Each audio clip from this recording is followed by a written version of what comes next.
الآن سوف أتحدث عن آلية العمل في هيئة الوثائق والمحفوظات الوطنية، ومن ثم سوف أسلط الضوء على ترميم المخطوطات والوثائق بالسلطنة.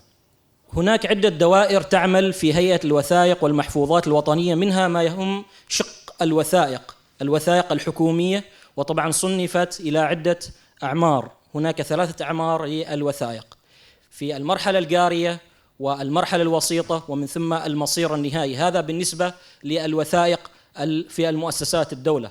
ومن ثم كل هذه الوثائق بعد عملية اجتياز المصير النهائي تصبح محفوظات وسوف تشترك مع الوثائق التاريخية.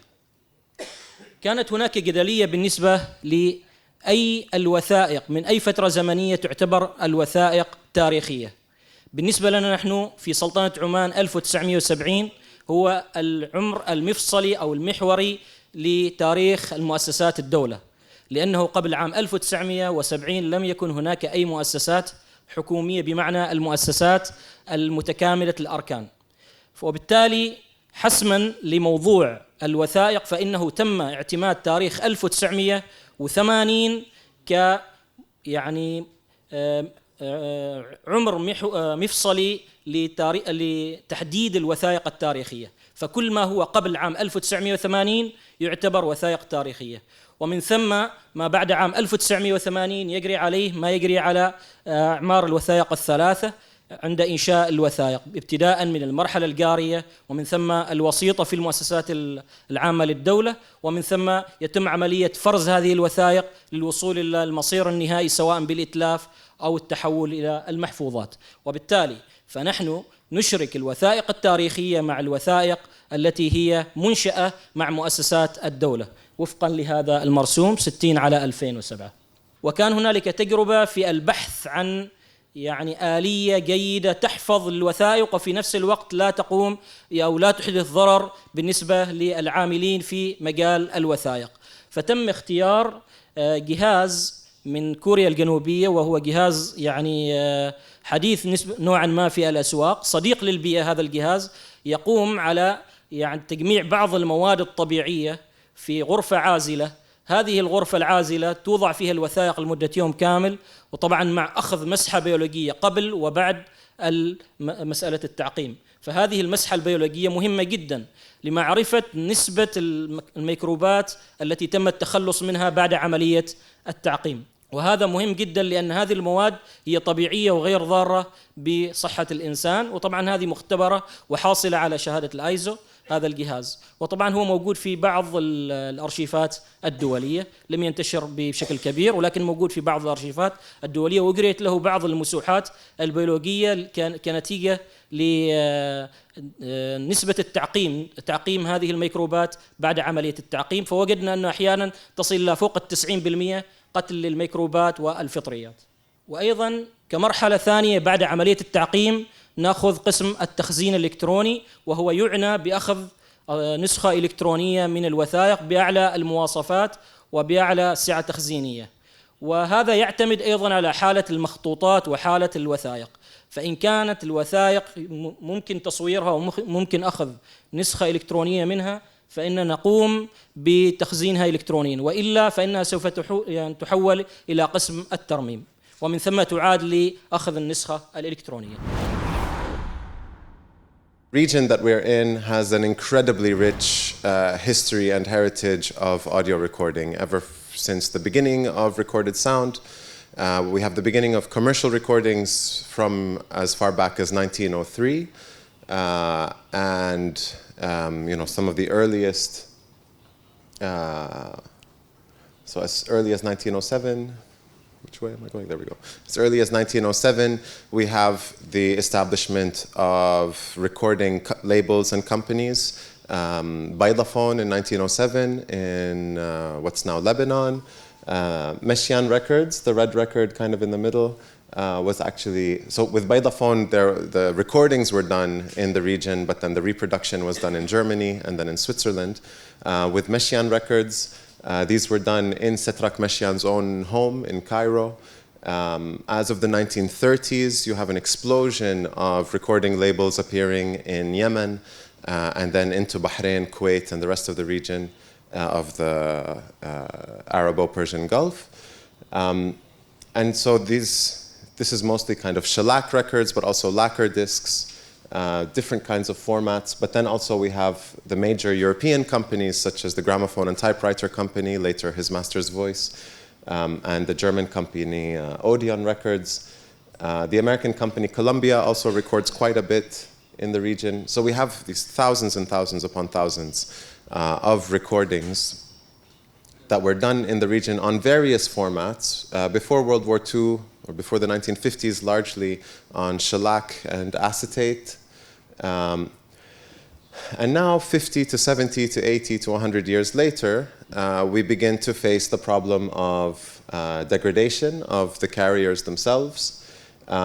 Of course, we have all kinds of problems with how things are kept, all manner of conservation issues, whether in repositories, archives, libraries, museums, or in private collections, or in rooms such as this, where a company shut down and the building is still standing, and either the heirs and the people who've inherited it have not made a decision what they're doing with it. So what I'm trying to get at is we don't even know what we have across the region. In different places, we have different repositories with different levels of attention paid to their audio and audiovisual collections. When people do work on these collections, we have all manner of human error that can happen. For example, washing, well, I'll show you in a moment some of the effects that water and humidity can have on some formats. Alcohol and just the passage of time can have all kinds of effects on other forms of carriers. And we have deadlines, in the next 20 to 30 to 40 years, depending on what kind of carrier, what format the carrier is in the next 20 to 40 years, a very massive bulk of what was recorded in the 20th century will no longer be accessible to us without huge, massive expense. Or in some cases, just we will never be able to listen to it again. With lacquer discs, which dominate the recording industry in the 1940s and 50s, we have the plasticizer that's used to make the discs begins to extrude and ruins the discs. More commonly, we have the problem of what's called delamination. Lacquer discs are made with an aluminum or a glass disc that's then plated with an acetate, such as nitrocellulose.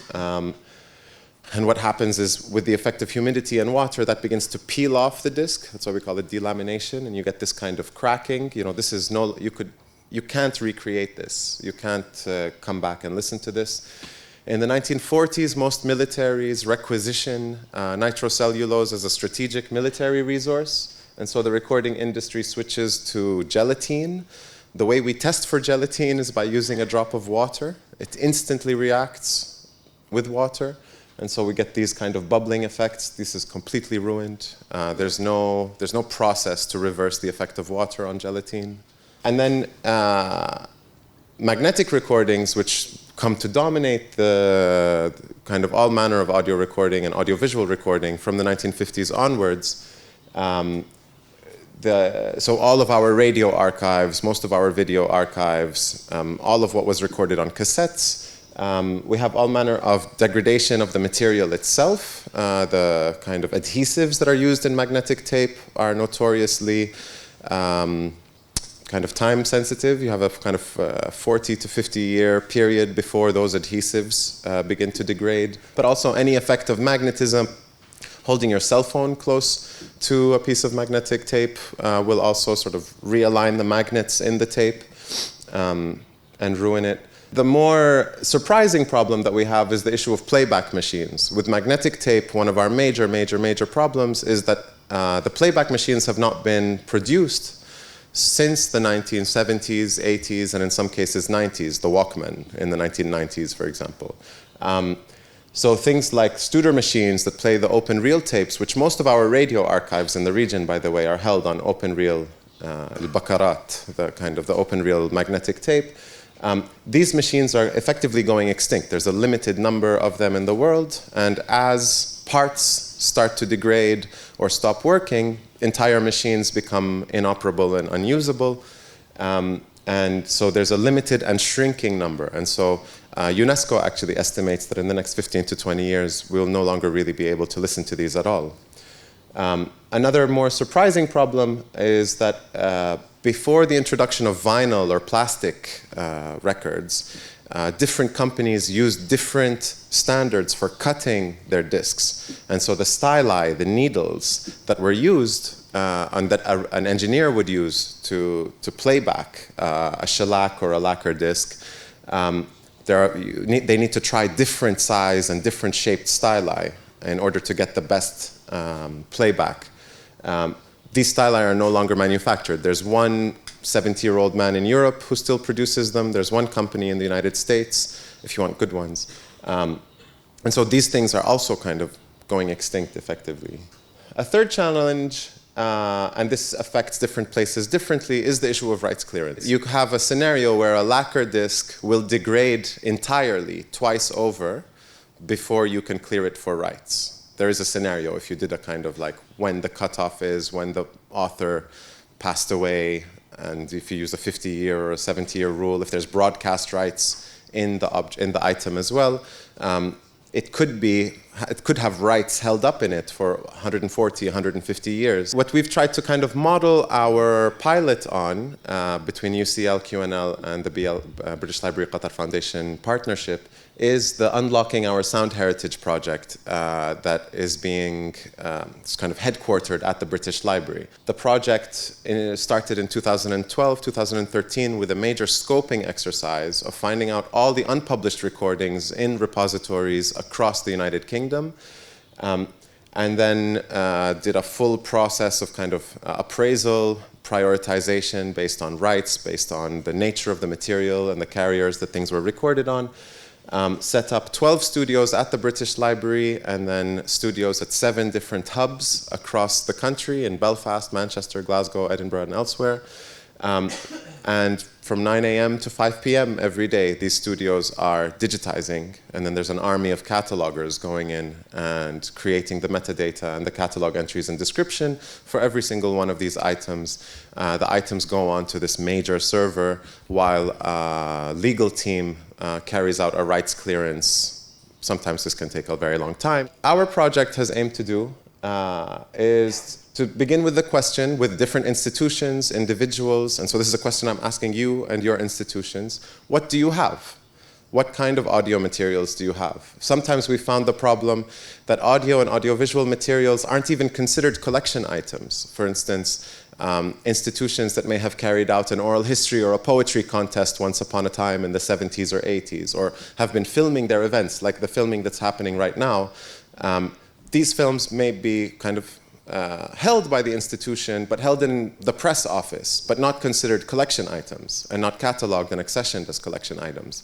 And so 30 years from now, when we come to try to find these things, you know, it's our luck if nobody decided to just throw them out to make space on the shelf, which is a very common, issue. Collectors' children not knowing what to do with their parents' and grandparents' collections, also chucking things into the garbage because they don't know what to do with them.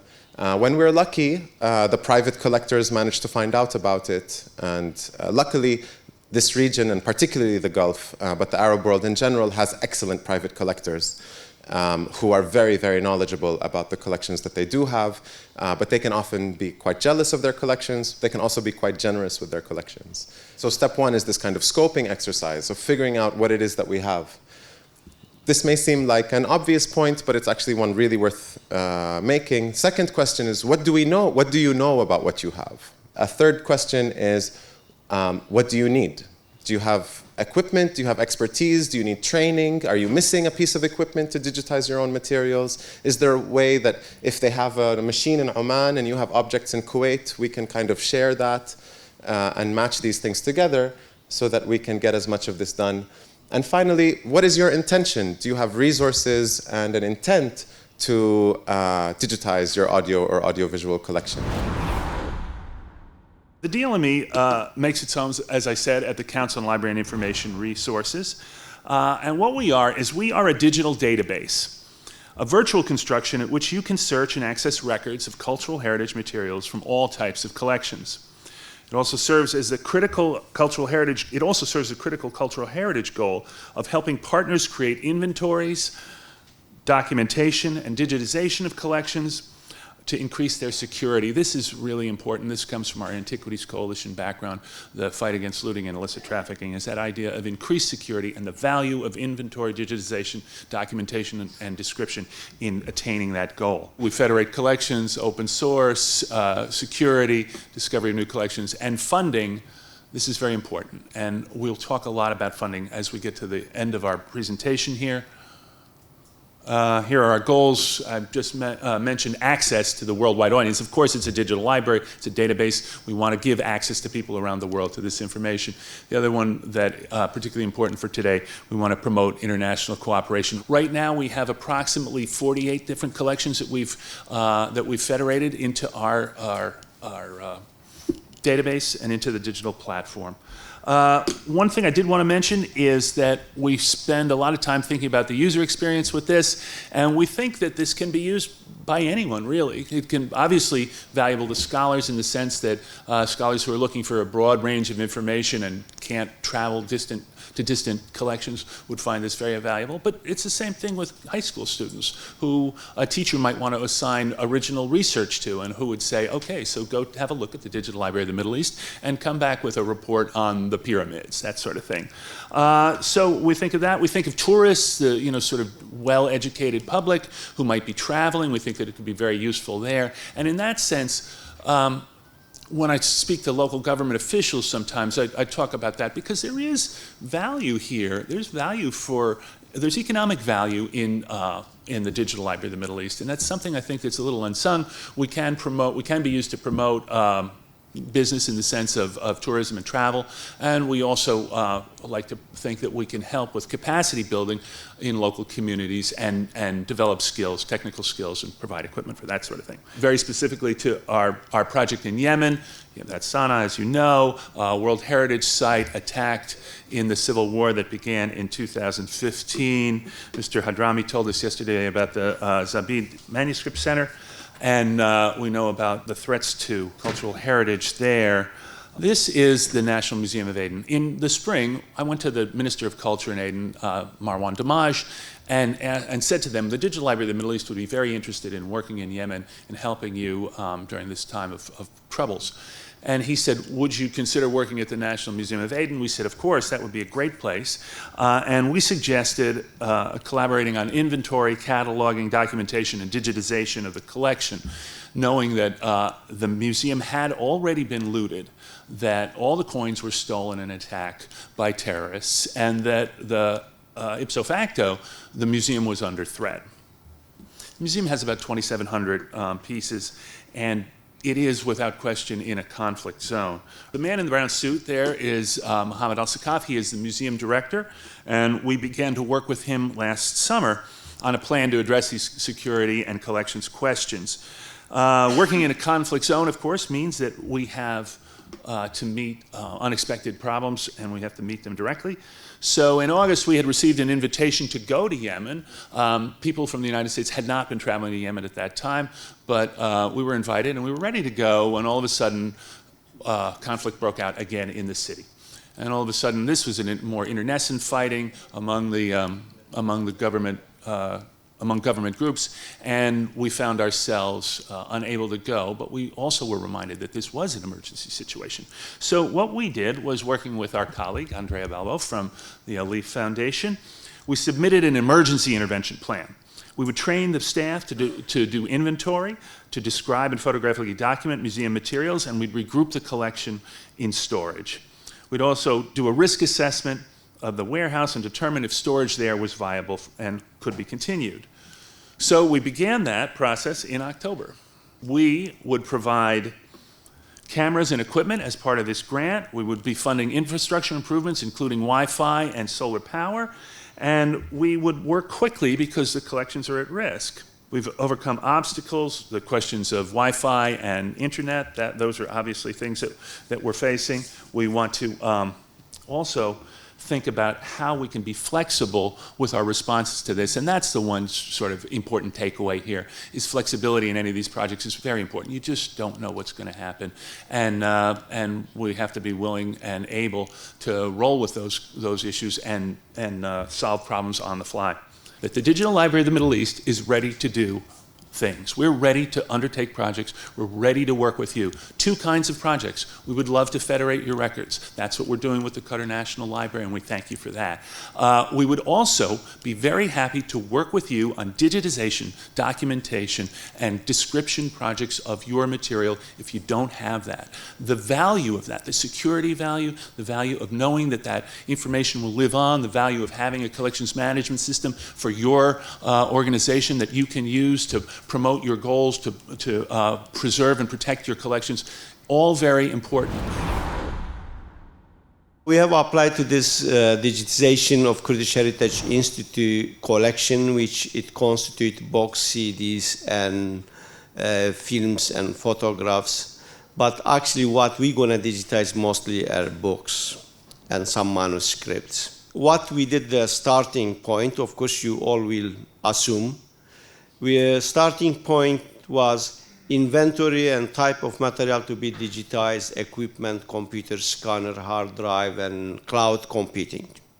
Those is our material that we needed for this project. The other thing when we do, of course, our goal was to be sustainable. We always talk about sustainability, and we thought how we do. So part of the project we could hire 4 people, and who to hire. So after some studies and thinking about, we decided to hire institution-owned staff. So the skill will stay in institution after we leave. So they get their skill, stay in the house, and economically will be contributing to institution strength. The other thing is we have this 2 things. We emphasize on 2 things. One of the technical, we're going to see the photograph, how we do that, this technical thing. The other is the policy issue. Why the policy is important here, why we think is important, because we're dealing with people who are not librarian, and they don't know what is the mean to be a librarian and the librarian concept of the material. And this will including from the copyright, customer service, administrative regulation, and so on. In this kind of environment, and my last 15 years working in developing countries, is understanding of policy, regulation, administrative process based of international standard, which we hope we all get a common understanding. تعلمون أن التراث الوثائقي هو الذي ينتج نتيجة عملية التوثيق.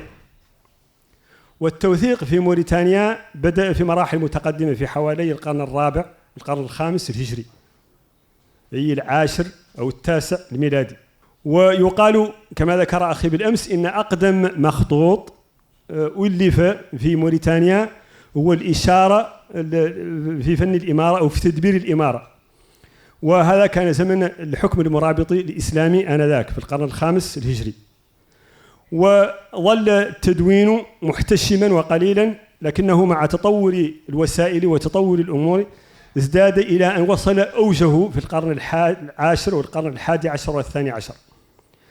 ونتج من هذا التوثيق مجموعة من الوثائق الكثيرة، نقول منها أساسا ما يعرف بالمخطوطات. وتكلم زميلي بالأمس مدير المكتبة عن هذه المخطوطات، وفعلا هذه المخطوطات هي تعد كما قال بالآلاف، لكن الذي توصل إليه الجرد، أي ما توصلت إليه أيادي المعرفة والسعي الذي نحن نسعى فيه، هو حوالي 50%، أي ما قاله زميلي بالأمس حوالي 40,000.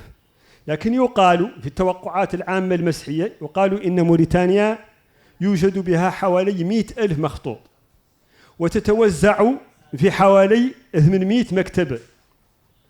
مكتبة من غالبية 70% أو 80% من هذه المكتبات مكتبات أهلية. وعندما نقول أهلية معناها أن هذا الطابع خصوصي، الوصول إليها صعب، ووسائل حفظها ضعيفة، والتعامل معها متميز. لكن من أهم مخطوطات في موريتانيا هي مخطوطات المدن الأربعة التاريخية التي تعلمونها، وهي المدن الأربعة المصنفة ضمن التراث العالمي في اليونسكو: شنقيط، ولات، تيشيت، وودان.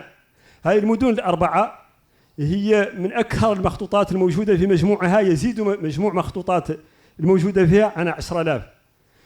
وهنالك مؤسسة التي أديرها المعهد الموريتاني للبحث والتكوين في مجال التراث والثقافة، هو ثاني خزان لهذه المخطوطات، حيث يصل تقريبا إلى 10,000 مخطوط إلى 9,500 مخطوط موجودة في مستودعات هذا المعهد. كما أن المستودع الكبير الثاني هو ما يعرف بمديرية الوثائق الوطنية. هذه المديرية هي عبارة عن مؤسسة من مؤسسات الدولة، ولا زلت سأتكلم في الحماية عن الإطار المؤسسي لحماية التراث الوثائقي. المحور الثاني هو محور الحماية، وحينما أتكلم عن الحماية هنالك 3 مستويات من الحماية: هنالك الإطار القانوني، وهنالك الإطار المؤسسي، وهنالك الجهود التي يقام بها. فالإطار القانوني يتمثل في مسألتين: إطار التشريع الوطني والمصادقة على الاتفاقيات لدى الأمم المتحدة لدى اليونسكو. فالإطار التشريعي الوطني هنالك قانون جديد مستحدث رقم 2019-24، ويلغي قانون كان موجود قديما. وهذا القانون يقوم بالتعريف بالتراث الثقافي الوطني، ويحدد القواعد العامة لحماية الممتلكات الثقافية. يتكون من 11 بيتا بابا و229 مادة. أما الاتفاقيات التي صادق عليها البلد فهي 4 اتفاقيات لليونسكو: اتفاقية 1970، واتفاقية 1972، واتفاقية 2003، واتفاقية 2005. أما الإطار المؤسسي، تعلمون أن هذا التراث لا تكفيه التشريعات فقط، لا بد من بنيات ومؤسسات تحافظ على هذا التراث. في موريتانيا توجد حوالي 9 مؤسسات تتولى صيانة ورسم سياسات حماية وصيانة التراث الوطني الوثائقي.